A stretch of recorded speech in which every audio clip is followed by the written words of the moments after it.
2021년 5월 일본 소피라이프 직원 1773억 횡령.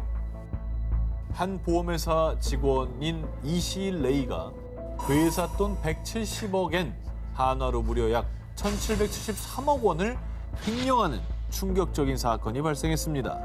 사건 당시 범인 이 시인은요.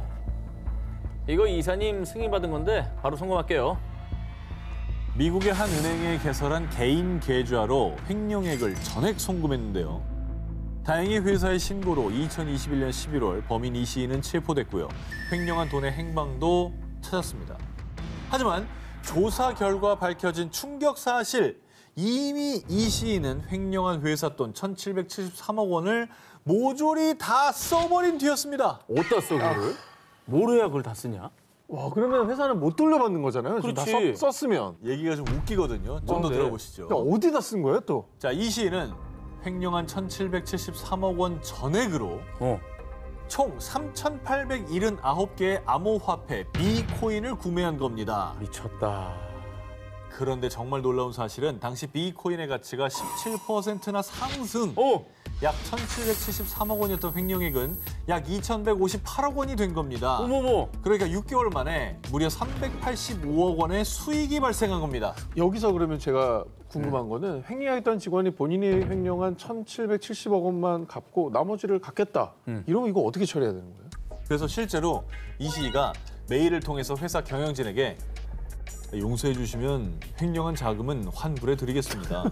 라고 회유도 해보고 돈을 더 붙여야지 이 사람아. 만약 형사 고소하면 자금 회수가 불가능할 겁니다. 협박됐지만요. 다행히 2021년 12월 미 FBI가 이 시가 구입한 비코인을 전량 압수하는 데 성공했습니다. 아이고야. 다행이다. 압수해버렸구나. 미 FBI가 전량 압수한 비코인은 현재 FBI의 비코인 지갑에 보관 중이고요. FBI가 소필라이프의 피해액을 돌려주겠다고 밝힌 가운데 구체적인 사항에 대해서는 법적 절차를 밟고 있다고 합니다. FBI 뭐 연락 안 되고 그러는 거 아니죠?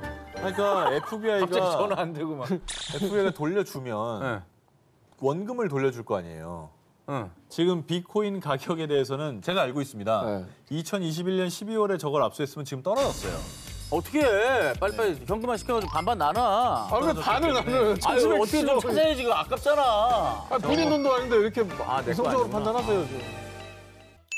2016년 영국 버밍엄에 사는 애슐리 피터 부부는 집에 있던 필요 없는 물건들을 정리하고 있었습니다.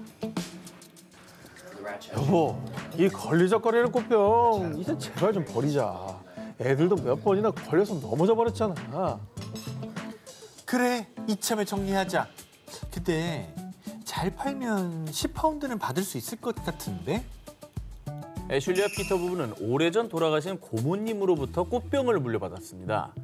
크고 무거운 데다가 마땅히 활용할 곳이 없어서 무려 36년 동안 문을 괴는 용도로 사용해왔습니다. 무거우니까. 부부는 집 정리를 하면서 꽃병을 버리려다가 혹시라도 소액이라도 팔 수 있지 않을까 하는 생각에 도자기류가 자주 거래되는 경매 사이트에 연락을 해봤습니다. 집에 가면 언제 어디서 얻었는지 모르는 그런 골동품들 다 하나 있잖아요, 그죠? 저거 옛날 집들 가면은 그냥 밖에 내놔요. 가져가라고. 먼지 수북해서 거의 물해져 있잖아요. 보지도 않잖아. 근데 어쨌건 뭐 나한테는 쓸모없는 거지만 저걸 누군가가 가져가서 잘 닦아서 쓰면 그렇죠. 저 물건의 가치가 계속 살아나는 거니까 의미 있는 일이죠. 자, 그런데 애슐리 피터 부부는 꽃병 감정을 맡은 경매사로부터 아주 충격적인 이야기를 듣게 됩니다. 아니 이럴 수가. 이 도장이 도대체 어디서 나신 거예요? 어머, 수상하죠? 어머. 느낌이 쎄하죠? 얘 뭐 족보가 있는 건가? 문을 괴는 용이었어요. 이거 뭐 당나라 때 뭐 이런 겁니까? 당나라는 너무 오래 갔어요. 근데 저게 지금 각이 졌단 말이야. 볼 줄 아네. 다른 걸로 나오네. 볼 줄 아네. 그렇지. 역시 중국 전문가. 그냥 명청으로 단정하기엔 좀 그래요. 그럼 딴데 육각이잖아요. 육각이죠, 육각. 드문 거예요. 그 드문 거. 그러니까 어느 그러니까 왕조냐. 하나 찍어봐요. 난 청. 청. 왜냐면 저게 육각은 기술이라고 저게 동그란 거가 더 쉽지 육각이 더 어려워요. 그래서 아마 조금 더 현대일 것 같아요. 좀 아시네요. 어쨌든 애슐리 피터 부부의 꽃병은 다름 아닌 1700년대 중국 청나라의 황궁에서 제작된 도자기였던 겁니다. 와, 게다가 황궁이라고? 진짜? 청나라의 제6대 황제인 벌륭제 표시까지 있었습니다. 어머. 경매사는 중국의 여름 별장인 이화원에 두기 위해 제작된 것으로 엄청난 발견이라고 감탄했는데요. 저걸 문을 괴는 데 썼어요. 문을 괴는 데 썼다는 거야? 짐짝처럼? 그리고 애들이 걸려 넘어졌대잖아. 와, 그 걸려 넘어져서 몇 번 깨지기라도 했어 봐. 다 깨먹을 뻔했어. 해당 꽃병이 경매에 나오자 중화권의 관심이 쏟아졌습니다. 당연하죠. 그리고 부부의 골칫덩어리였던 꽃병을 무려 65만 파운드. 한화로 약 10억 원에 낙찰. 순식간에 애물단지가 대박의 길을 열어준 것이지요. 아까 얼마에 파자고 그랬지? 10파운드? 10파운드. 대단하다. 문 개고 있었는데 지불로 바뀌었네. 문 개고 있던 게. 10파운드가 10억 원으로. 엄마. 버리려 했던 꽃병 덕에 10억 원의 수익을 본 부부. 무심코 지나칠 뻔했던 것에 한 번 더 눈길을 둔 덕에 거머쥔 대박은 아니었을까요? 자, 이번 특종은 자고 일어나니 하루아침에 인생이 변한 한 여성의 사연입니다. 하와이에 거주하는 태국계 미국인 자스민 볼드윈 깁슨. 그녀가 어릴 적 아버지 켄드릭이 간암으로 투병하는 동안 가세가 급격히 기울었습니다. 당시 아버지 치료비로 전 재산을 쏟아부었지만 자스민이 5살이 되던 2000년 아버지 켄드릭은 결국 세상을 떠나고 말았습니다. 이거. 이후 자스민과 어머니에게 남은 건 고작 $100뿐. 당장 끼니를 해결할 돈도 없었는데요. 생계를 위해 어쩔 수 없이 식당에서 일을 해야 했던 자스민은 원하는 공부를 할 수 없다는 현실에 삶에 대한 의욕을 점점 잃어갔습니다. 그런데 어느 날 뜻밖의 소식이 전해집니다. 자스민님 되시죠? 할머니께서 자스민님 앞으로 유산을 남기셨습니다. 바로 할머니가 세상을 떠나며 자스민에게 유산을 남긴 건데요. 근데 그 유산이 자그마치 10억 달러였습니다. 뭐라고? 한화로 1조 원. 뭐라고? 10억 원이 아니고 10억 달러. 그런 돈이 있어요? 자, 사실 자스민의 할머니는 미국의 석유 회사를 가진 억만장자였습니다. 진짜? 아빠는 왜 몰랐을까? 근데 아빠를 왜 안 도와줘? 그러니까. 자기 아들을? 하하. 아플 때 도와줄 수 있지 않았을까? 이거 아니면 아예 소식이 끊긴 집? 자, 사실 뭐 나름의 안타까운 사연이 있었습니다. 아버지 켄드릭은 집에서 반대하는 결혼을 하는 바람에 어머니와도 연락이 끊어졌던 것이죠. 하지만 손녀 자스민이 계속 마음에 쓰였던 할머니는 자스민을 잊지 않고 유산을 남긴 겁니다. 자, 1조 원이 넘는 자산가로 인생 역전하게 된 자스민은 이런 소감을 남겼습니다. 유산 중 일부는 보육원에 기부한 다음에 대학교에서 마음껏 공부도 하고 싶어요. 2017년 아일랜드에 거주하는 할머니 제이는 가족이나 친인척도 없이 오랫동안 홀로 살고 있었는데요. 외롭고 쓸쓸한 데다가 신체적 장애를 앓고 있어 몸도 불편했던 제인이 유일하게 기댈 수 있는 건 에휴, 세상에 믿을 건 돈밖에 없지. 여기 놔두면 아무도 모르겠지. 이 젊은 시절부터 한평생 열심히 일해서 번 돈. 특히 은행이 아니라 제인의 집 창고에 가득 쌓여있던 돈뿐이었습니다. 은행을 못 믿는다면서 현금을 집에 쌓아두는 분이 있더라고요, 실제로. 있어요, 아직도. 아이, 근데 그래도 현금을 저렇게 많이 집에 뒀다가는 더 위험하지 않습니까? 아유, 막 박스로 쌓아갖고 어디다 쟁여놓고. 아니 근데 이게 그러더라고요. 누가 훔쳐가면 어떡해. 그래. 차라리 은행 보관료 내고 은행에 두는 게 낫지. 자, 그렇습니다. 이 제인은 집에 쌓아둔 돈을 아무도 몰래 꽁꽁 감춰뒀지만요. 오랜만에 내 돈 냄새 좀 맡아볼까? 아니, 내 돈 어떻게? 아니, 내 돈 좀 찾아줘요. 누가 털어갔나 보다. 뭐야, 쥐가 파먹은 거 아니야? 아이, 돈을 왜 파먹어요? 오늘 왜 이렇게 촉이 좋아? 맞아? 맞아? 그야말로 텅 비어있던 창고. 할머니 제인의 유일한 낙이었던 수억 원에 달하는 그 돈이 사라진 겁니다. 먹었어? 뭐가? 에이, 이건 누가 털어갔겠지. 돈인데. 아니야, 이거 털어가기에도 너무 많아. 아니, 많아도 할머니 딱 주무시게 하고 싹싹 털어갈 수 있죠. 근데 제가 뭐라고 그랬어요? 평생 모으셨다고 그랬죠. 그래. 평생. 이건 뭐가 갉아먹은 거야. 너무나도 충격적인 범인의 정체. 범인은 들쥐. 거봐, 쥐가 파먹었네. 들쥐들이 제인의 돈을 갉아먹었던 겁니다. 훼손되면은 네. 은행 가면 새 돈을 바꿔주고 그렇죠, 하잖아요. 그렇죠. 훼손 정도만 됐으면 좋겠는데? 자, 안타깝게도 제인의 집에 들이닥친 들쥐들이 너무 깔끔하게 돈을 싹 다 갉아먹어버려서요. 어머는 들쥐가 갉아먹은 돈 중 극히 일부만 재산으로 인정. 제인은 수억 원에 달하는 금전태를 고스란히 떠안아야 했습니다. 대박과 쪽박, 그 운명을 가르는 건 순간의 선택. 이번 특종, 남다른 판단력으로 운명을 바꾼 사람들의 이야기입니다. 2021년 호주, 꿈만 같은 내 집을 마련하게 된 집주인이 화제가 됐는데요. 제 이름은 루비, 6살이죠. 제 인생 첫 집을 짓고 있어요. 새 집의 주인은 바로 6살 소녀 루비였습니다. 요 6살인데 왜 집을 지어? 16 아니고요, 6입니다. 아니 근데 뭐 아빠가 짓는 집 도와주는 거예요? 이게 6살인데 어떻게 자기가 본인의 집을 짓는다는 거죠? 6살인데 지금 분가하겠다는 거예요.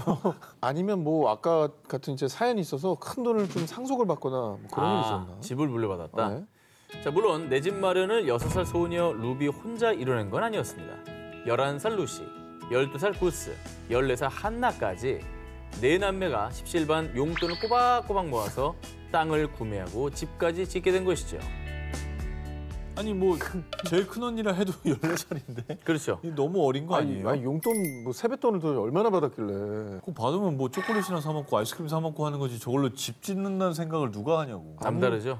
네 남매가 일찌감치 내 집 마련에 눈을 뜨게 된 이유. 세상에 거저 얻는 것은 없단다. 용돈을 받고 싶으면 그만큼 너희도 노력을 해야 해. 자, 얘들아 봐봐.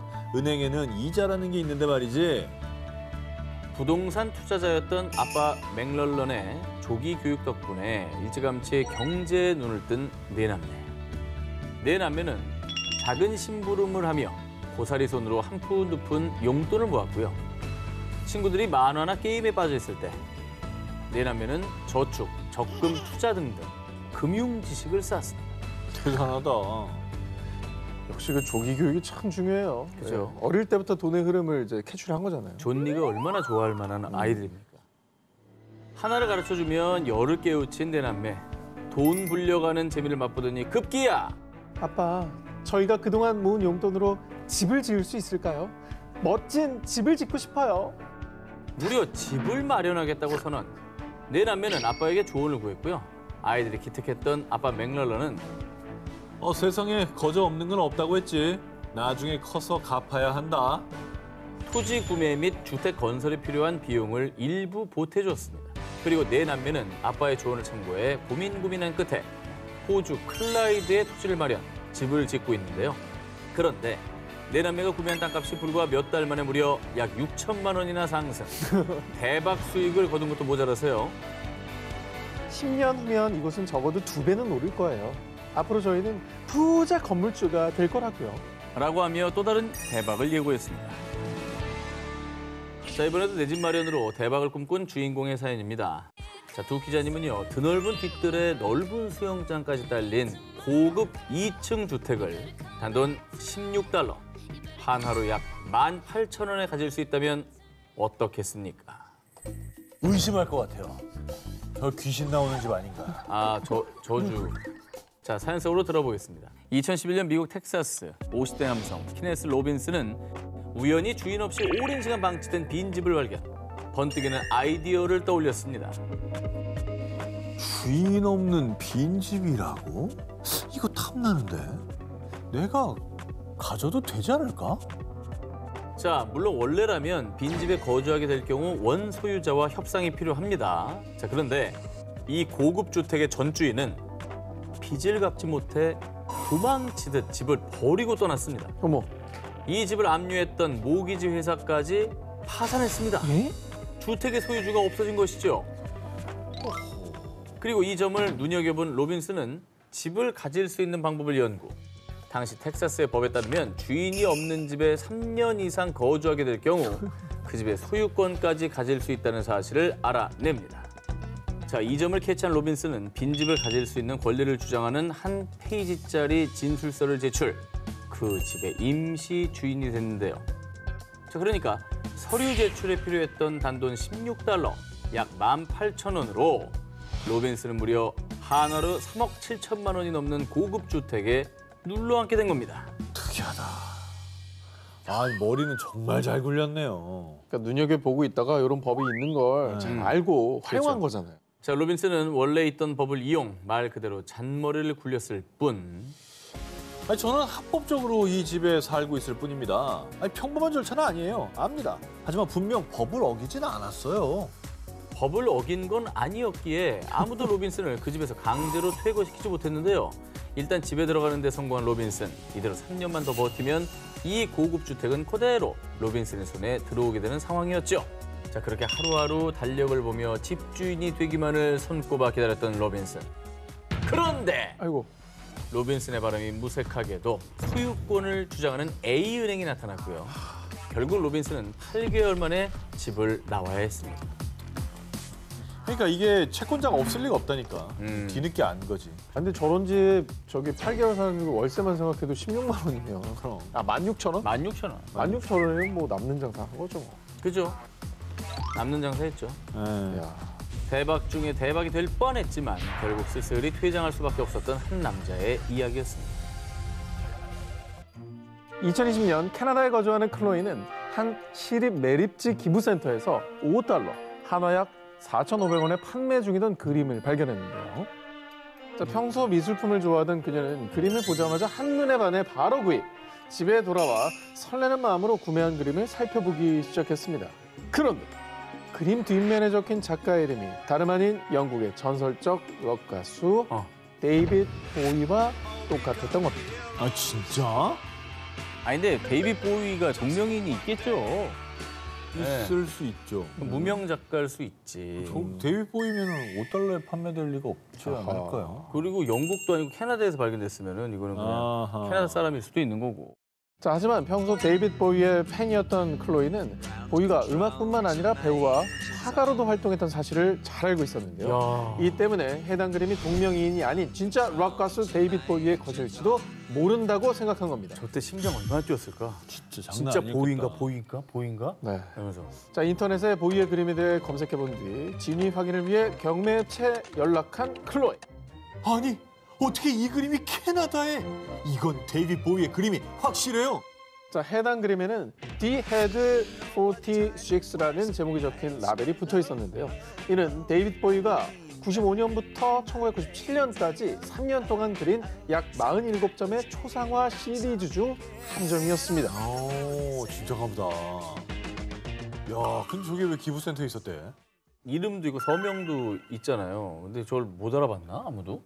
진짜로 그냥 동명이인이라고 생각했을 것 같아요. 만약에 저걸 봤다 하더라도 아이, 데이빗 보이가 무슨 그림을 그려. 그리고 이제 그리고 진품이면 여기 이렇게 왔겠어? 뭐 이런 생각. 뭐 그런 생각도 있고. 야, 근데 그거를 $5에 산 거예요, 저 사람은? 이게 나중에 얼마가 됐을지 너무 궁금해요. 네. 경매에 나온 해당 그림은 한화 약 850만 원에 판매될 것으로 예상했지만 입찰가는 꽤 10배가 넘는 한화 약 1억. 클로이는 이 팬심 덕에 단돈 $5로 2만 배의 수익을 올리는 잭팟을 터뜨렸습니다. 저거 그냥 뭐 에이 뭐 그럴 리가 있어 하고 넘겼으면 거의 이런 거 못 보는 거 아니에요. 지나치면 안 돼. 뭐든지 어디 뭐 서명 있는지 좀 보고 둘러보고 해야 돼요. 2019년 미국 매사추세츠주 미술품 수집가 클리퍼드 쇼러가 한 남성 폴의 집을 찾았는데요. 이건 걸작이 아니라면 위대한 모조품일 거야. 이 그림 저한테 파시죠. 이 그림은 3년 전 폴이 벼룩시장에서 단돈 $30, 우리 돈 약 35,000원에 구매한 그림이었는데요.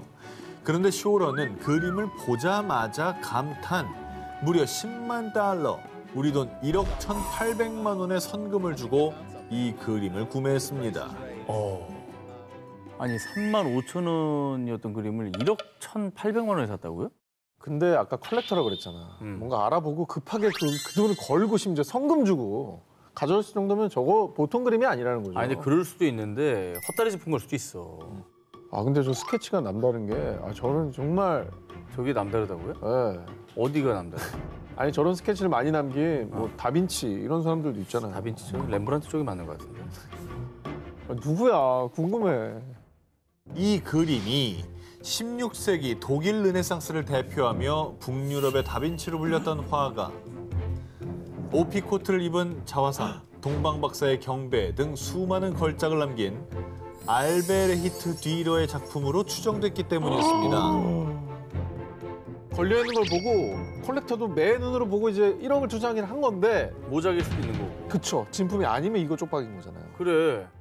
2년간의 검증 끝에 놀랍게도 하단에 적힌 AD라는 인장과 어허? 종이의 재질 등을 확인한 결과 설마. 에헤? 이 그림은 뒤러의 작품이 맞았습니다. 와. 그것도 무려 500년간 세상에 공개되지 않았던 뒤러의 미공개 스케치 작품이었던 겁니다. 이야, 저 사인 진짜 남아있길래 얼마나 다행이야. 그런데 더 놀라운 것은 이 그림의 추정가가 무려 5천만 달러! 우리 돈 약 590억 원을 호가. 아, 현기증. 쇼로는 그야말로 초대박기를 걷게 됐습니다. 와. 35,000원인데 1억에 판 사람도 자기는 돈 많이 벌었다고 생각했겠지만 그 사람이 이거 알면 그냥 지금 고혈압이지. 뒷목 잡고 쓰러지는 거지. 물론 이 폴이 배가 아플 수도 있습니다만 그런데 진짜 대박 기회를 놓친 사람은 따로 있었습니다. 사실 이 그림은 2012년에 사망한 건축가 장 폴리앙의 유품이었습니다. 하지만 폴리앙의 가족들은 벼룩시장에서 고작 35,000원에 팔아버린 거예요. 그리고 미술 전문가였던 쇼러만이 그림의 진가를 알아봤고요. 미치겠다. 미술사를 뒤흔든 초고액가 그림의 최종 주인이 됐습니다. 2013년 영국 웨일즈 뉴포트. 제임스 하웰은 뉴스를 보다가 깜짝 놀랐는데요. 노르웨이의 한 남성이 4년 전 비코인에 23,000원을 투자해 올해 9억 원을 벌었습니다. 비트코인이? 그렇게나 많이 올랐다고? 자, 이게 지금 느낌이 말이죠. 비코인이 오르기 전에 팔았던 것 같아요. 어허. 그죠? 네. 나는 이거 봤는데 이거 진짜 세상에서 제일 가슴 아픈 소식. 눈시울이 붉어졌네요. 아, 난 이게 너무... 사실 IT 업계 기술자였던 하웰은 4년 전인 2009년 자신의 노트북으로 비코인 채굴을 했었습니다. 하지만 당시 여자친구가 코인 채굴 시에 커지는 노트북 소음을 너무 싫어해서 일주일 만에 채굴 작업을 중단했습니다. 당시 하웰이 채굴한 비코인은 총 7,500개.